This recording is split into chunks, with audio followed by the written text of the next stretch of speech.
पारस परसा जानिए पलटे अंग अंग, अंग अंग पलटे नहीं करसर झूठा संग।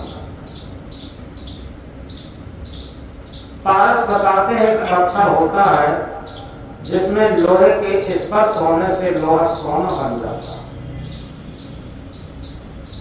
पारस परसा जानिए पलटे अंग अंग, अंग अंग पलटे नहीं करसर झूठा संग।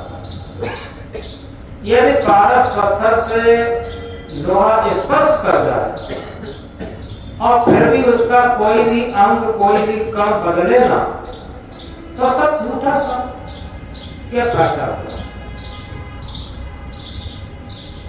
इसीलिए इसी तरीके से सत्संग भी एक पारस है। सत्संग से हमारे मन का एक एक परमाणु बदलना चाहिए। जब हमारे मन के परमाणु न बदले तो आखिर सत्संग से लाभ क्या है।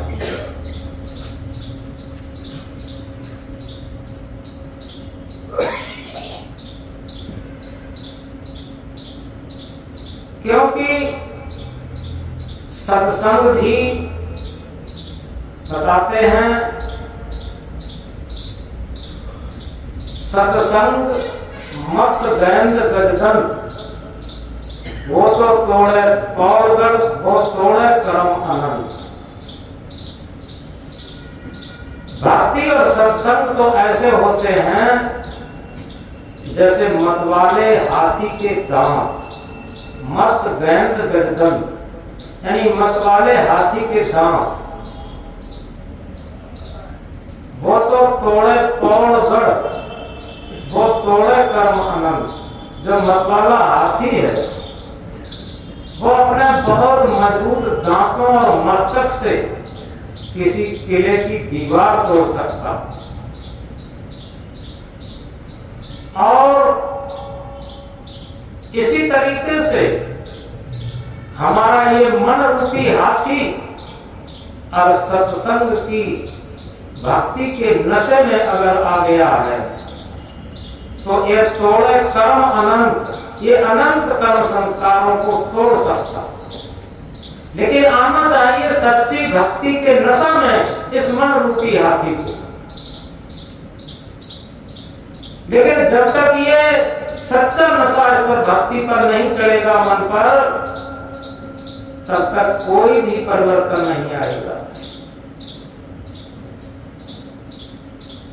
तो हम होली के संबंध में बता रहे थे, बड़े जोरों शोरों से सरकार की तरफ से, जनता की तरफ से, दुकानदारों की तरफ से पता नहीं कितनी तैयारियां चली और तैयारियों के बाद होली पूरी मन गई। और मनने के बाद क्या कोई परिवर्तन आया? सारे त्योहार ऐसे ही निकल जाते हैं, खा पी करके निकाल देते हैं। सच्चा त्योहार तो हमारे जीवन में घटित होना चाहिए। हमारा जीवन ही त्योहार और महापर्व होना चाहिए। और वो तब हो सकता है जब हम एक संकल्प दिवस के रूप में मनाएं।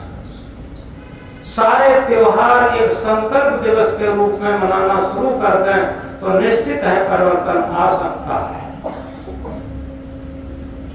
अन्यथा एक बड़ी सरल कहावत कही है, दुविधा में दोनों गए माया मिली न राम, पाने 2 दिन से मारे हलवा भय न मारे। रामायण में भी एक चौपाई बड़ी सुंदर कही है, द्वैके में एक संग होए भुवालू, हसब ठटायब फुलायब गालू। ठट्ठा मारकर हंसना और गालों का फुलाना दोनों एक साथ नहीं हो सकते। इसी तरीके से हम भक्ति क्षेत्र में, सत्संग के क्षेत्र में, ज्ञान के क्षेत्र में, साधना के क्षेत्र में, त्योहारों के क्षेत्र में और जीवन जीने के क्षेत्र में, सब क्षेत्र में दुविधा में रहते। दुविधा समझते हैं सब 2 विधा, यानी 2 कानूनों के अंतर्गत हम अपना जीवन व्यतीत कर देते हैं। 2 विधाएं क्या हैं? विधा मन की कानून और एक विधा आत्मा की कानून, ये दो विधाएं हमारे जीवन में चलती हैं। हम गहराई से समझेंगे, हमारे जीवन में दो विधाएं चलती हैं, एक मन की विधा यानी मन का कानून और एक आत्मा की विधा आत्मा का कानून। अब हम जीवन में देखें कि मन की कानून, मन की विधाएं, मन के सूत्र, मन की चाल पर हमारा जीवन कितना चल जाता है, और आत्मा के विधान, आत्मा की आवाज, आत्मा की कानून, आत्मा की सहमत पर हमारा जीवन कितना चलता है, ये समझने की बात है। अगर इसे सही तरीके से, स्पष्ट तरीके से समझा जाए तो एक उदाहरण से हम समझ सकते हैं। एक जगह पशु और पक्षियों में युद्ध छिड़ गया और एक चमगादड़ होता है, सब जानते हैं, वो रात में निकलता है, दिन में उसे दिखाई नहीं देता। चमगादड़ ने सोचा पशु बलवान है, हाथी जैसे पशु, शेर जैसे पशु, आखिर पक्षी क्या कर लेंगे। तो वह एकदम गया, पशुओं की तरफ मिल गया जाकर के, उसने कहा देखो भाई हम भी पशु की तरीके से। चमगादड़ ने कहा कि हम भी पशु की तरीके से, क्योंकि पशु जैसे बच्चे देते हैं वैसे चमगादड़ भी बच्चे देते हैं। चमगादड़ ने कहा, और पशु जैसे स्तनपान कराते हैं वैसे चमगादड़ भी स्तनपान अपने बच्चों को कराते हैं, इसलिए हमारी श्रेणी पशु में आती है और हम तुम्हारी तरफ से युद्ध करेंगे। अब क्या हुआ, थोड़ी देर में पासा पलट गई, जिसे पक्षियों का राजा, जिसे गरुड़ कहते हैं, और जिसे चुंगल चिड़िया भी कहते हैं, जो हाथियों को भी उठा लेती थी, वो गरुड़ महाराज कहीं से आ गए गर्जना करते हुए, एकदम भगदड़ मच गई, सारे पशु इधर उधर भागने लगे। अब चमगादड़ ने सोचा ये तो पासा पलट गया, अब ये पशु सब भाग जाएंगे। अब वो भाग कर गया पक्षियों की तरफ, पक्षियों से कहा देखो भैया हम तो तुम्हारी तरीके से हैं, तुम्हारी तरीके से उड़ते हैं और तुम्हारी तरीके से दाना चुनने जाते हैं, हम तो पक्षियों में से हैं और पक्षियों की तरफ से लड़ाई लड़ेंगे। पक्षी पहले समझ चुके थे, देख चुके थे कि ये पशुओं की तरफ पहले मिलने गया, तो पक्षियों ने उसे खदेड़ दिया और मार के भगा दिया। अब क्या है, वो रात में छुप छुप के रहता है, ना पशु बन के जी पाता है, ना पक्षी बन के जी पाता है। ये दुविधा चमगादड़ जैसी। ऐसे ही हमारे जीवन में मन की दुविधा रहती है, क्योंकि ना तो ये सही तरीके से संसार में रह पाता है और न सही तरीके से आध्यात्म में रहता है, धर्म क्षेत्र में रहता है। ये दिखावा करता है, जैसे चमगादड़ दिखावा करता है। कभी तो वो सोचता है कि भौतिकता में बड़े मान सम्मान है, अच्छा अच्छा खाने पीने को मिलता और खूब मान सम्मान है, तो उधर दौड़ के मिलने चला जाता। अब जब उसे कोई कर्मों का फल मिलता है, मार पड़ती है उस पर, तब सोचता है कि अरे हम सत्य धर्म को छोड़ दिए और कहां इस मान सम्मान प्रलोभन में फंस गए, हमें तो उधर रहना चाहिए था। और जब उधर जाता है तो उधर मारा जाता, क्योंकि अभी पता था ये कहां था, ये मन संसार में था, आखिर इसे तो वासनाओं का, कर्मों का फल भोगना ही पड़ेगा। तो इस द्वंद्व में ये मन हमेशा मार खाता है और उसी चमगादड़ के तरीके से पूरा जीवन दुविधा में बिता देता है। न तो शान से आध्यात्मिक जीवन जी पाता है और न भौतिक जीवन जी पाता है, दोनों तरफ से ये दुविधा में रहता है। और इसीलिए कहा कि दुविधा में दोनों गए, माया मिली न राम। ये समझने की स्थिति है। आखिर हम जीवन में ये दुविधा जब तक नहीं छोड़ेंगे, तुलसीदास रामायण में क्या कहते हैं, जहां काम तहां राम नहीं, और जहां राम नहीं काम, तुलसी दोनों होत नहीं, रग रजनी एक धाम। जहां रात्रि है वहां सूर्य नहीं रह सकता, और जहां सूर्य है वहां रात्रि नहीं रह सकती। इसी तरीके से जहां घटघट निवासी आत्म राम की स्थिति पर जीवन जिया जाता, वहां पर मन की गुलामी नहीं चल सकती, और जहां मन की गुलामी चलती है वहां आत्म स्थिति नहीं रह सकती। क्या करोगे? दो में से एक ही रहना पड़ेगा। जहां काम तहां राम नहीं, जहां राम नहीं काम, तुलसी दोनों होत नहीं, रग रजनी एक ठाम।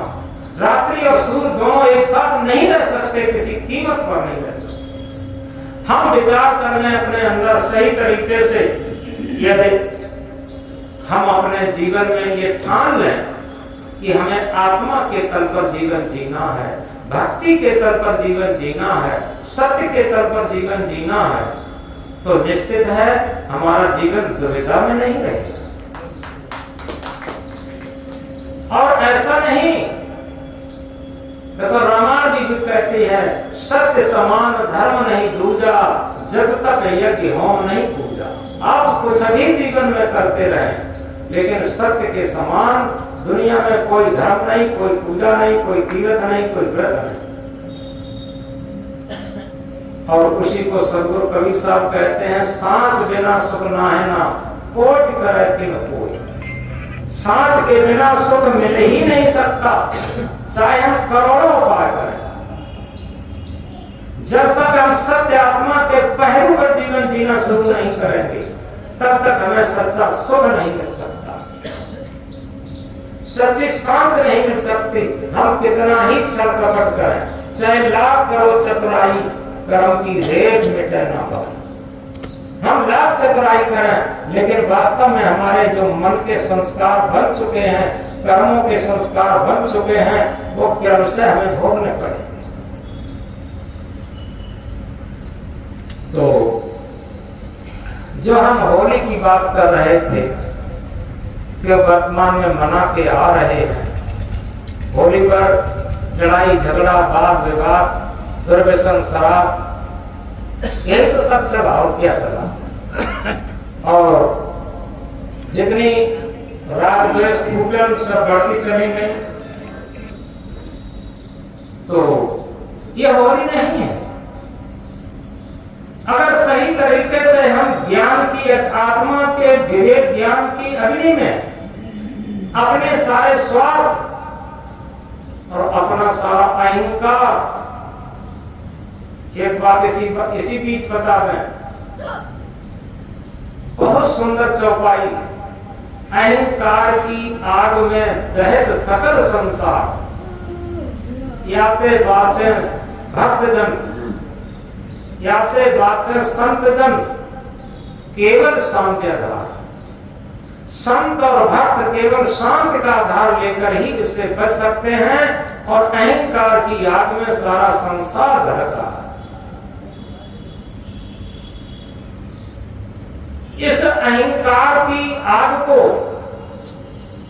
केवल और केवल हम भक्ति के जल में ही इसे स्वाह कर सकते। निस्वार्थ भाव, शांति भाव के जल में ही इसे स्वाह कर सकते, इसे खत्म कर सकते।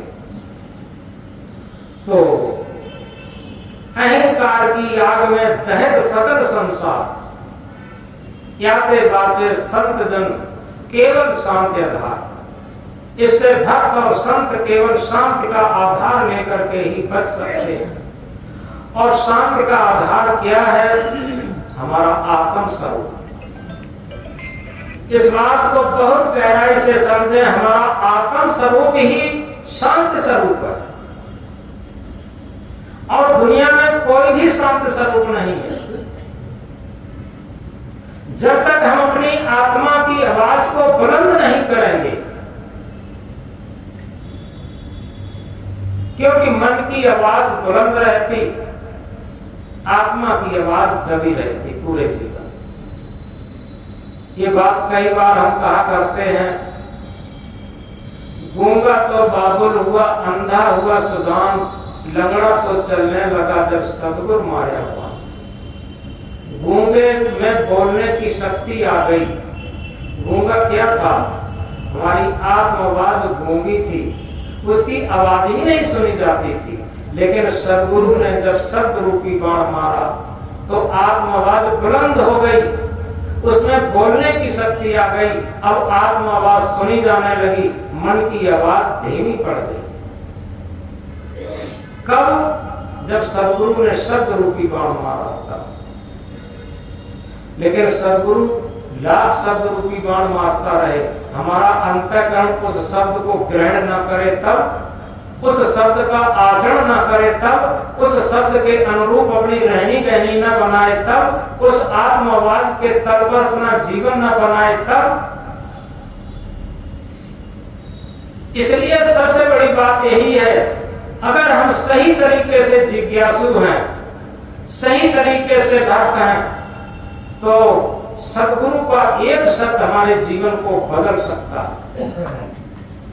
एक शब्द गुरुदेव का, ताके विचार अनंत, थाके मुनिजन पंडिता वेद न पावे अंत। सदगुरु, आत्मा रूपी सदगुरु का एक शब्द इतना प्रबल होता है, जो संसार की सारी पोथियां उसमें फेल हो जाती। सारी संसार की पोथियों को रट करके जो बोध नहीं हो सकता, वो एक आत्मा की बुलंद आवाज से जो बोध हो सकता। आगे बताया, अंधा हुआ सुजान। अंधा क्या था? हमारी सुरती, मन की सुरती अंधी है, क्योंकि हमारे अंदर ही आत्म परमात्मा बैठा। कबीर देव क्या कहते हैं? हृदय बसे ते राम न जाना, कहे कबीर खोजे आसमाना। हृदय में ही घटघट रमैया राम विराजमान है, लेकिन आसमान की तरफ हाथ उठा रहा। तो वो घटघट वासी आत्मा राम उसे नहीं जानता। कौन नहीं जानता? हमारी आत्मा रूपी सुरती उसे दिखाई नहीं देता, हमारे घट में ही विराजमान है। एक उर्दू के शायर ने बड़ा सुंदर कहा, देह और रूह का रिश्ता अजीब है, देह और रूह का रिश्ता अजीब है, दोनों जीवन भर साथ रहे तो रफ न हुआ। यानी शरीर और आत्मा दोनों जीवन भर साथ रहते, लेकिन साक्षात्कार नहीं होता। तो इसलिए हमारी सुरती अंधी है, और जब सदगुरु ने शब्द रूपी बाण मारा तो हमारी सुरती को दिखाई देने लगा। उसके अंदर विवेक नेत्र प्रस्फुटित हो गया, तीसरा नेत्र प्रस्फुटित हो गया।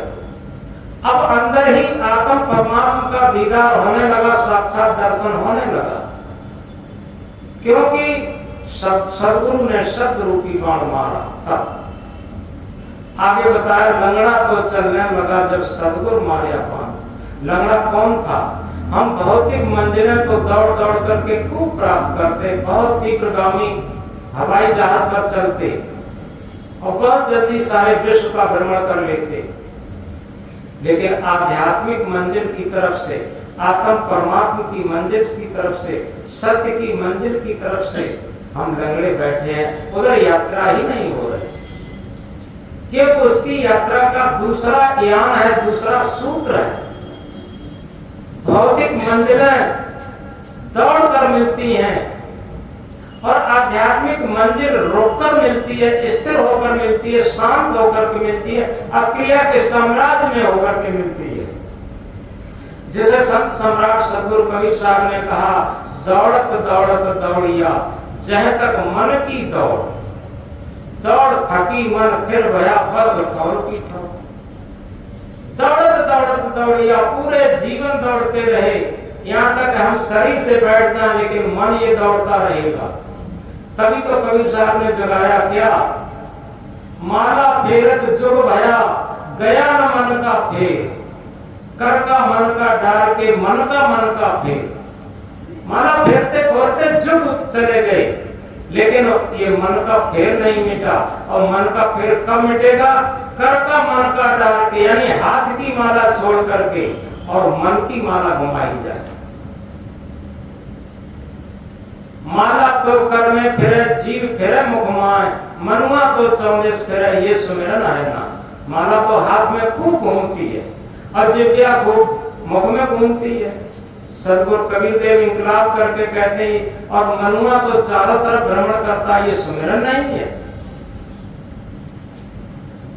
तो इस प्रकार हम भौतिक मंजिलें तो खूब दौड़ दौड़ करके प्राप्त करते हैं, आध्यात्मिक मंजिल की तरफ से हम लंगड़े बैठे। लेकिन सदगुरु ने जब शब्द रूपी बाण मारा, हमारा जीवन जब जागृत हुआ, तो हम आध्यात्मिक मंजिल की तरफ चलने लगे। अब मन की मंजिल हमारी घटने लगी धीरे धीरे। मन की जितनी भी दौड़े थी वो घटने लगी, क्योंकि मन की दौड़ जितनी घटेगी आध्यात्मिक मंजिल उतनी शुरू होगी। ये सूत्र होता है। तो हम अपने जीवन को यथार्थ में जो सच्ची जीवन जीने की कला है उसे नहीं जानते। यहाँ जितने भी लोग हैं, किसी न किसी कला में बहुत होशियार होंगे। बहुत सारी कलाएं होती हैं, लेकिन सदगुरु कबीर साहब जगाते हैं, क्या कहते हैं? 5 तत्व का पुतरा मानुष धरिया नाम, एक कला के बीच में विकल होत सब ठाम। ये 5 तत्व का पुतला और इसका मनुष्य नाम रखा गया, लेकिन अगर एक कला इसमें नहीं है तो मनुष्य जीवन होने के बाद भी विकल होत सब ठाम। हर जगह हर क्षण ये दुखी रहेगा, टेंशन में रहेगा। एक कला के पिछड़े, और वो एक कला क्या है? विवेक की कला, आत्मज्ञान की कला। जब विवेक की कला नहीं है, आत्मज्ञान की कला नहीं है, जीवन जीने की कला नहीं है, तो निश्चित है कितनी भी कलाएं हों वो सब फेल है। अगर हम विवेक द्वारा जीवन जीने की कला जान गए तो सारी कलाएं आ गई। जीना ऐसा जीना हो, जीना कोई तड़पाए तू, मरना ऐसा मरना हो, मरकर फिर ना आए तू। यथार्थ में हमारा जीना कैसा हो? मेरे जीने का ऐसा ढंग आ जाए कि मुझसे न कोई तंग आ जाए। मेरे जीने का जब ऐसा ढंग होता है तो मेरा जीना आ जाता है। और हम किसी को तड़पाते नहीं, और जो किसी को तड़पाता नहीं, दुखाता नहीं, वही मर करके फिर आता नहीं। वो जीवन जीने की कला है, और इसी कला के विसरने से ये मानव जीवन प्राप्त करने के बाद हर क्षण दुखी, हर क्षण टेंशन में, हर क्षण राग द्वेष छल कपट के द्वंद्व में जीवन व्यतीत होता है। एक बड़ी सुंदर बात, एक संत एक गांव में भिक्षा के लिए गए। जब भिक्षा के लिए गए तो दरवाजे पर आवाज लगाई और ये कहा कि माता भोजन चाहिए। वो रोज अपनी भिक्षा कर लाते थे, अपनी कुटिया भराकर खा लेते थे। तो अंदर से आवाज आई, महाराज जी आप थोड़ी देर प्रतीक्षा करिए कि हम एक देवी की पूजा कर रहे हैं, और जैसे ही मेरी पूजा खत्म हुई आपके लिए हम सुंदर सा भोजन ला करके देंगे। महात्मा जी बैठ गए, थोड़ी देर प्रतीक्षा में। थोड़ी देर बाद वो माता बड़े साफ सफाई से थाली में और साफ स्वच्छ कपड़े से ढांक करके संत के लिए भोजन लाई, और भोजन को उन्होंने कमंडल में, महात्मा जी के कमंडल में सब परोस दिया। महात्मा जी के मन में एक जिज्ञासा जगी महात्मा जी ने कहा कि माता जी आपसे ये पूछना चाहते कि आप कौन सी देवी की पूजा कर रही थी। तो वो घर मालकिन क्या कहती हैं कि महाराज हम उस देवी की पूजा कर रही थी जिस देवी से हमारे सुहाग का जन्म हुआ। सब समझ सकते हैं, सुहाग कहते हैं पति को। पति का जन्म कहां से होता है? सासू मां से। वो सासू मां रूपी देवी की पूजा कर रही थी। आज कोई सासू मां की पूजा करता है देवी की? यानी जो मंदिर में पत्थर की देवी देवता है वो तो देवी देवता बन सकते, लेकिन जो जीवित देवी देवता है, माता पिता देवी देवता है, जिसे हमारे ऋषि मुनियों ने वैदिक काल से क्या कहा था? मातृ देवो भव, पितृ देवो भव, आचार्य देवो भव, अतिथि देवो भव, ये हमारे देवता थे। जब हमारी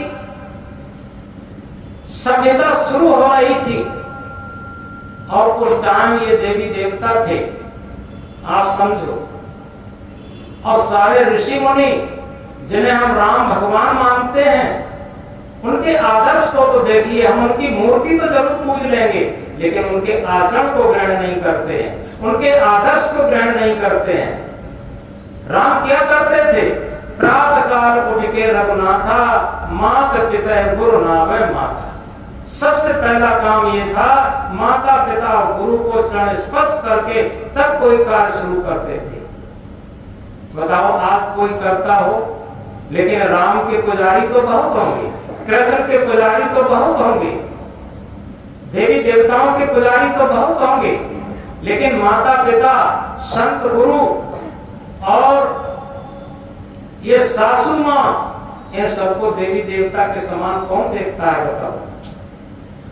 जो जीवित देवी देवता हैं उन्हें न पूज करके मैंने देखा है, क्योंकि ये कहा है कि जियत बाप से दंगम दंगा और मरे बाप पहुंचाए गंगा। जियत बाप से पूरी लड़ाई रहती है, मरे जब बाप मर जाते हैं तो कई ट्रैक्टर, कई कारें, इतना दिखावा, जितना बारात का दिखावा नहीं होता है, इतना दिखावा करके और गंगा पर जाके भीड़ करते हैं और खूब लड्डू खूब खिलाते हैं। जियत बाप से दंगम दंगा और मरे बाप पहुंचाए गंगा। अब इसके बाद अगर सही पूछा जाए, जितना 13वीं में खर्च कर देते हैं हम अपने माता पिता की में, और वो 13वीं का खर्चा माता पिता के जीवित रहते उनकी दवा पानी में, उनकी सेवा में खर्च किया जाता, तो निश्चित है इस तरीके से तड़प तड़प के माता पिता नहीं मरते। और ये वृद्धा आश्रम जो दिनों दिन पुष्पित पर्वित हो रहे हैं, वृद्धा आश्रम में सबके माता पिता जा रहे हैं, ये ऐसा नहीं होता। तो हम अपने सोचें, जिसे हम विकास विकास विकास चिल्ला रहे हैं, ये विकास नहीं, ये विनाश है। जिस घर में माता पिता का तिरस्कार हो रहा हो, संत गुरु का तिरस्कार हो रहा हो और सासू मां का तिरस्कार हो रहा हो, तो बताइए नकली देवी देवताओं की पूजा से तथा नकली तीर्थ व्रत के दिखावा से क्या होगा? हम किसी को तो माने, राम को आदर्श रूप में माने, तो राम के आदर्श को लेकर के चले, तो माता पिता हमारे सबसे बड़े देवता बन जाएंगे। अगर राम को हम इष्ट मानते हैं तो, कृष्ण को देव मानते हैं तो आप कृष्ण को भी देख लीजिए। गीता के अंदर श्री कृष्ण क्या कहते हैं? ईश्वर सर्वभूतानां हृदय स्थित अर्जुन। हे अर्जुन, ईश्वर सभी प्राणियों के हृदय में विराजमान है। अब हम गीता को मानते हैं, कृष्ण को मानते हैं, लेकिन ये नहीं मान पाते हैं कि हर प्राणी के अंदर परमात्मा ईश्वर भगवान विद्यमान है। जब इस बात को मान लेंगे तो ये सब देवी देवता हमें दिखाई देने लगेंगे। हम इनके साथ छल कपट क्यों करेंगे? इनके साथ बेईमानी क्यों करेंगे? एक साइड पूजा निकाल ली है, हम मंदिर में जाके तो खूब पूजा करेंगे, लेकिन घर को नरक बना देते हैं। यथार्थ में अगर सही पूछा जाए, हम जहां पर अशांत होते हैं वहीं पर हमारी पूजा शुरू होनी चाहिए, क्योंकि बीमारी जिस चीज की है उसी का तो इलाज होना चाहिए। हम शांत होते हैं घर में, और अशांत होते हैं घर में और शांति खोजते हैं कहां? घर में। झगड़ा करते हैं घर में और पूजा करते हैं मंदिर में। ये सब उल्टा है। सबसे बड़ी बात यह है कि घर को अगर हम मंदिर बना लें, पहले क्या था? कहीं कहीं आज भी है, घर में एक पूजा स्थल बनाते हैं। पूजा स्थल बनाते हैं। घर का पूजा स्थल का आशय क्या है? वहां बैठ करके हम सदग्रंथ का अध्ययन कर सकते हैं, समय निकाल करके। सदग्रंथ एक दर्पण होता, उसमें पता चलता है कि हमारा जीवन कैसा चल रहा है। जब हर घर में एक पूजा स्थल होगा तो समझो उससे घर के सदस्य जब पूजा के लिए समय निकालेंगे तो सबसे बड़ी पूजा क्या है? पूरी जानकारी। और पूरी जानकारी क्या है? अपना स्वयं का आत्मनिरीक्षण।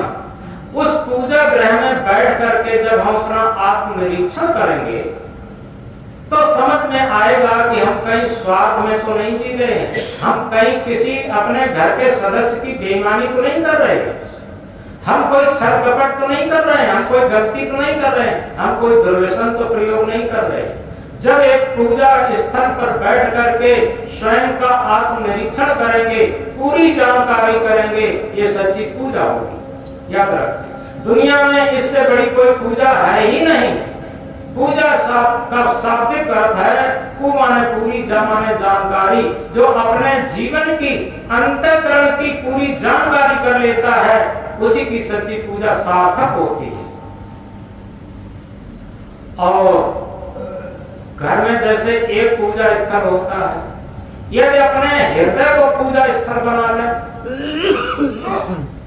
घर में 5 सदस्य हैं तो 5 हृदय हो गए और 5 पूजा स्थल हो गए। अब हमें पूजा स्थल में भी जाने की जरूरत नहीं है, निरंतर हमारी पूजा हो रही है। याद रखें, ये बहुत बड़ी बात है।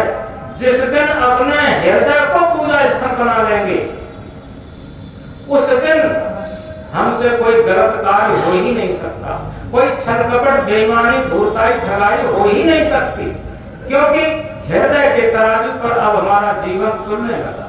याद रखें, क्योंकि हृदय हमारा एक पूजा स्थल बन गया। दुनिया में सारे कंप्यूटरीकृत धर्म कांटे फेल हो सकते हैं, लेकिन हमारा हृदय का धर्म कांटा कभी फेल नहीं हो सकता। याद रखें, हृदय का धर्म कांटा एक ऐसा धर्म कांटा है जो हमारे जीवन की सच्चाई को बताता है। जितने भी जांच यंत्र हैं सब फेल हो जाते। अभी आप जो हैं बुखार को मापने जाएं, जितने भी चेकअप की दुकानें हैं और जहां खून जांच करते हैं वहां खून दिखाएं, तो मैनपुरी में जितने भी चेकअप स्थल हैं, दुकानें हैं, सब में अंतर होगा। आप कहीं भी देख ले, सब में अंतर होगा। लेकिन अपना हृदय एक ऐसा पूजा स्थल है, हृदय एक ऐसा धर्म कांटा है जिसमें कोई अंतर नहीं होगा। हमारे अवगुण आप न जानते हो, आपके अवगुण हम न जानते हो, ये तो संभव है। और हो सकता है रिश्वत से लोग अवगुणों को छुपा भी लेते, क्योंकि उसमें भी रिश्वत चल जाती है।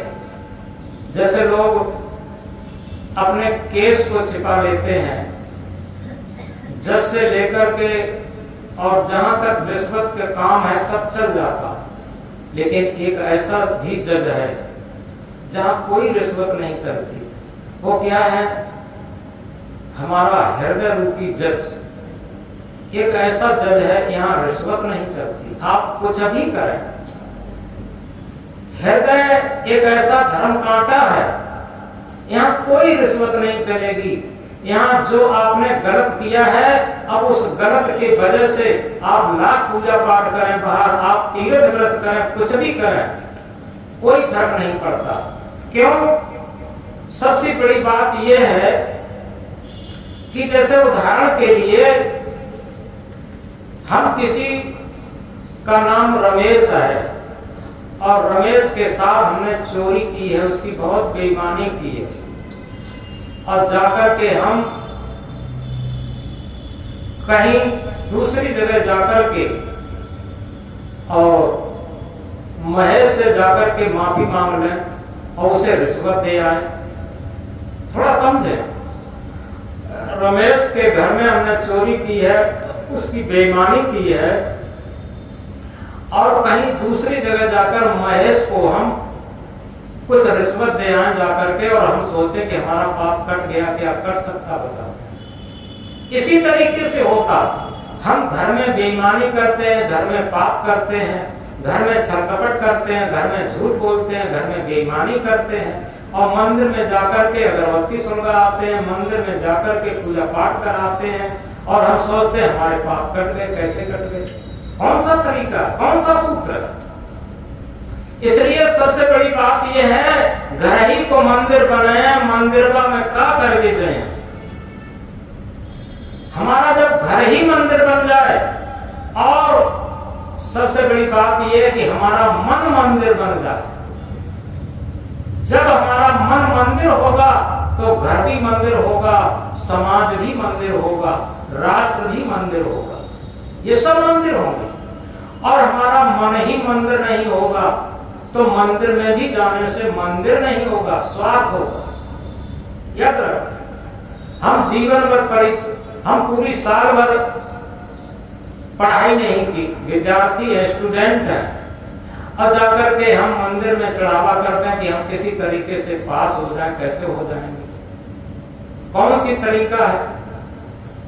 तो इसी तरीके से चाहे रोग की बात हो, चाहे परीक्षा फल की बात हो, चाहे पाप करने की बात हो, ये तभी कर सकते हैं जब हम अपने सत्य हृदय पर उसका निर्णय करके निराकरण करें।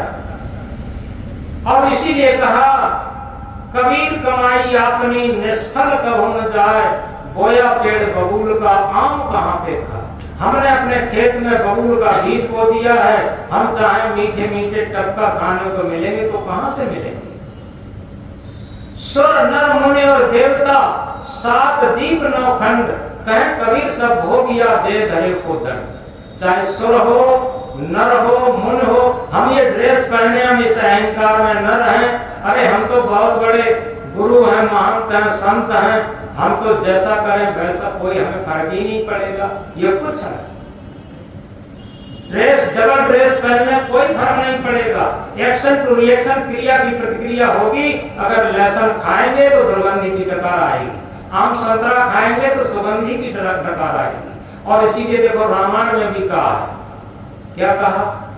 कर्म प्रधान विश्व रचना था, जो जस करे सो तस फल चाहता। कोई काहुक नहीं सुख दुख दाता, निज कृत कर्म भोग फल प्राप्ता।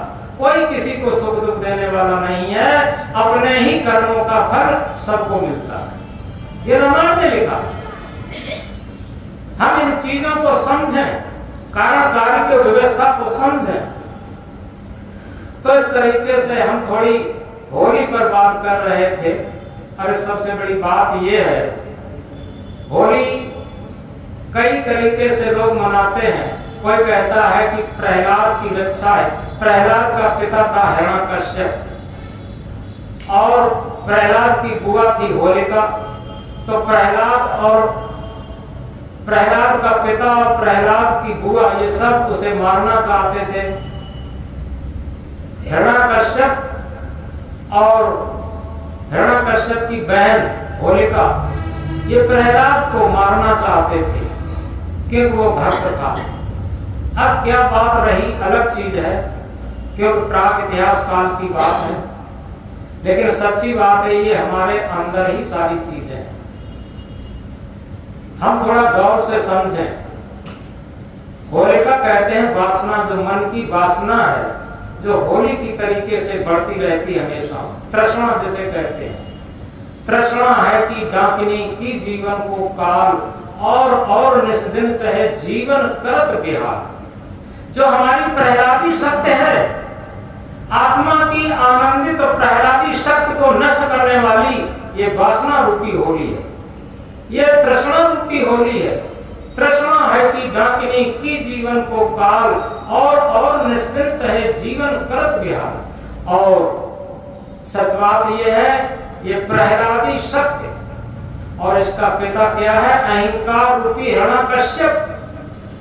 ये सबके अंदर बैठा है। अहंकार रूपी हिरण्यकश्यप ये प्रहलादी शक्ति को मारना चाहता है, दबाना चाहता है हमेशा। जो आत्मा के अंदर से आजादी शक्ति, प्रहलादी शक्ति, आनंद की शक्ति, शांति की शक्ति है, उसे हमेशा मारना चाहता। और ये होलिका ये बैठती है और जलाना चाहती, लेकिन प्रहलाद बच जाता है, होलिका जल जाती है।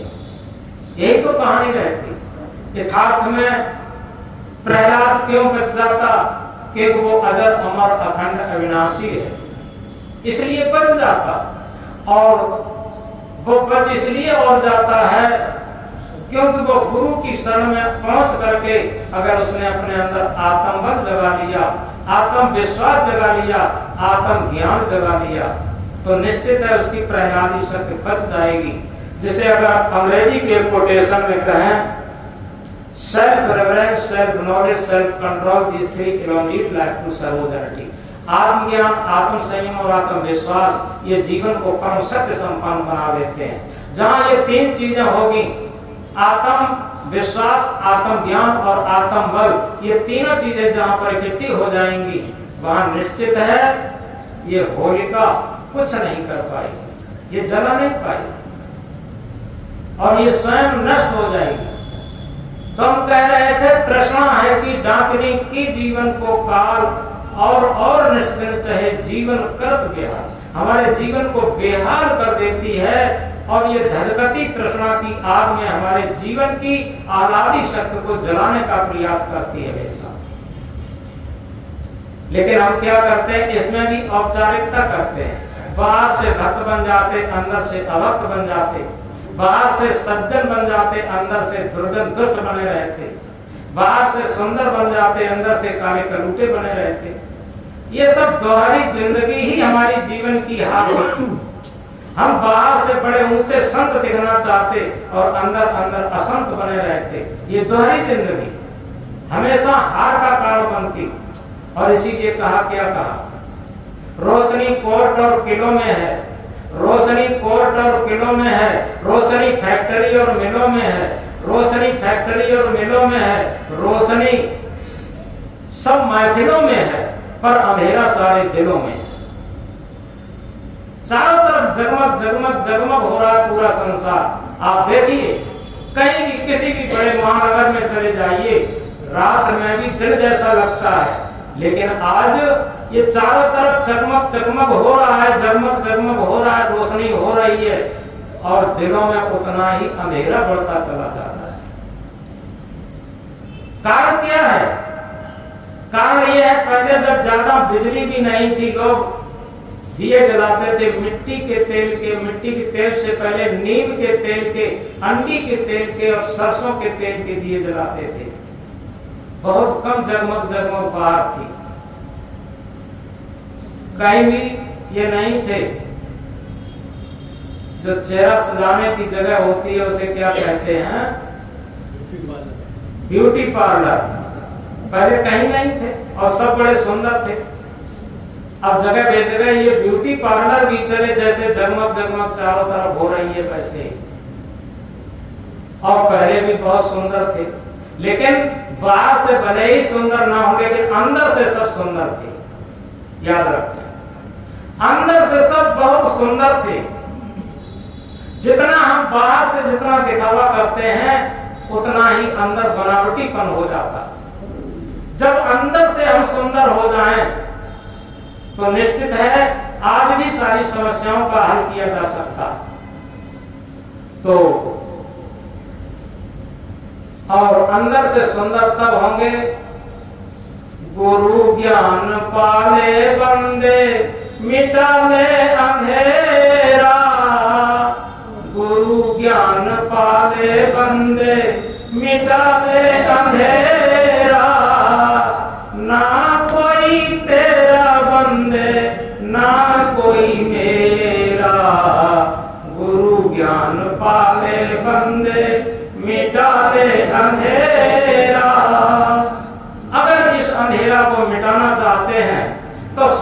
के ज्ञान का दीपक अपने अंदर जला लें। जो हमारा आत्मा रूपी गुरु है उसका प्रज्वलित ज्ञान अपने अंदर प्रस्फुटित होने दें। हम अपदीपक बने, हम एक प्रज्वलित दीपक बने। जिस तरीके से हजारों लाखों बुझे हुए दीपक किसी अंधेरे कमरे में रख दें तो अंधेरे कमरे को प्रकाशित नहीं कर पाएंगे, और एक प्रज्वलित दीपक रख दें तो एक प्रज्वलित दीपक अंधेरे कमरे को प्रकाशित कर देता।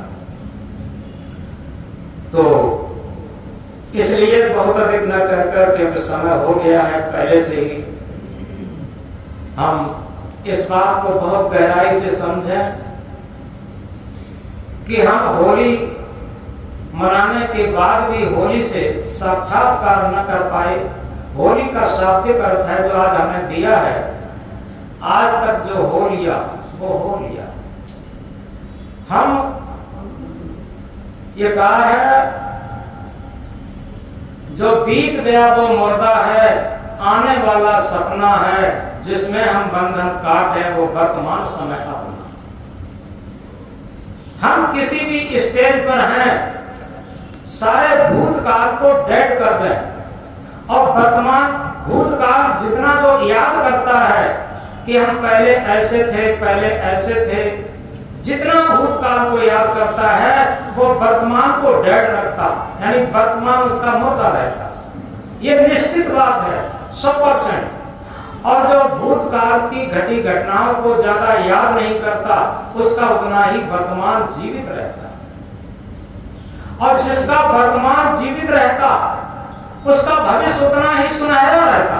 याद रखें, अतीत हमारे भविष्य को सुनहरा नहीं कर सकता, हमारे भविष्य को जब भी सुनहरा करेगा तो वर्तमान सुनहरा करेगा। और इसीलिए कबीर साहब ने कहा वर्तमान को बरतो भाई, भूत भविष्य सब देव भाई। हम वर्तमान पर पूर्ण जागरूक होकर के और अपने हृदय के अंदर, हृदय के धर्म कांटे पर तौल करके अपने आत्मा रूपी गुरु के शब्द को, अपने आत्मा रूपी गुरु के शब्द को अपने जीवन में धारण करके अपना जीवन बिताना शुरू कर दें। ये जीवन जीने की कला होगी। फिर हमें बाहर से कोई त्योहार मनाने की आवश्यकता नहीं होगी। हमारा जीवन ही एक त्योहार बन जाएगा, हमारा जीवन ही एक महान पर्व बन जाएगा। याद रखें। तो अंत में ये बात जो हमें बहुत पसंद रहती है और कई बार हम कहते भी हैं, वो कहकर के बात बंद कर देते हैं। झांक रहे सब इधर उधर, अपने अंदर झांके कौन। झांक रहे सब इधर उधर, अपने अंदर झांके कौन। दुनिया सुधरे सब चिल्लाते, निज को आज सुधारे कौन। दुनिया सुधरे सब चिल्लाते, निज को आज सुधारे कौन। पर उपदेश कुशल बहु तेरे, पर उपदेश कुशल बहु तेरे, निज पर आज विचारे कौन। हम सुधरेंगे जग सुधरेगा, हम सुधरेंगे जग सुधरेगा, इतनी सी बात विचारेगा। यथार्थ में अगर इतना सा सूत्र अपने जीवन में हम धारण कर लें तो निश्चित है हमारा जीवन ही त्योहार बन जाएगा, हमारा जीवन ही पर्व बन जाएगा और जीवन ही मंगलमय बन जाएगा। हमारे जीवन में जीवन जीने की कला आ जाएगी। तो इसलिए आज कुछ होली से मिली जुली बातें कहते हुए, आध्यात्म चिंतन करते हुए अपने जीवन को जागृत करने का संदेश आप लोगों के समक्ष उपस्थित किया। यथार्थ में हम लोग जहां भी हैं, जैसे भी हैं, भूतकाल की सारी घटनाओं को हटा करके और वर्तमान जीवन को जागरूकता के साथ जीना शुरू करें तो हमारा जीवन मंगलमय आज भी हो सकता है। जिसे मंगलमय होली कहते हैं, मंगलमय दीपावली कहते हैं, लेकिन हमारा जीवन ही मंगलमय हो जाएगा। इन्हीं शब्दों के साथ वाणी को विराम देते हैं। बोलो सद्गुरुदेव की जय जय।